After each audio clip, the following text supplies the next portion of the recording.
The X1 output module connects to either an X1 or an X1-8 door controller. Each module supports up to 10 outputs, giving the ability for up to 92 outputs on one door controller. The X1 output module is easily programmed through Dealer Admin. Here's how to install the X1 output module. Mount the controller securely to a wall, backboard, or other flat surface using the mounting holes provided. To add an additional output module, use the provided standoffs and screw the PCB onto the 3 mounting holes.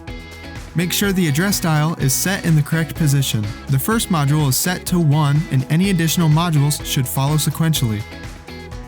Connect the 4-pin cable to the top connector of the output module. Connect the other end to the X1 door controller's 4-pin connector located near the LEDs. If you are connecting to an X1-8, connect the 4-pin cable to the 7th XD module's top 4-pin connector located on the lower right corner of the PCB.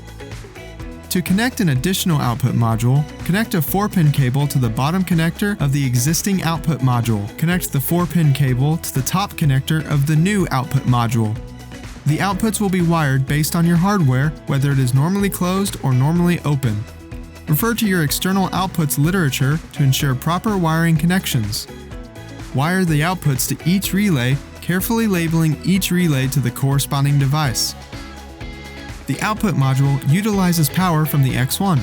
There is no additional power requirements for the X1 output module. You've successfully installed the X1 output module. For more information on the X1 output module or other DMP products, visit dmp.com.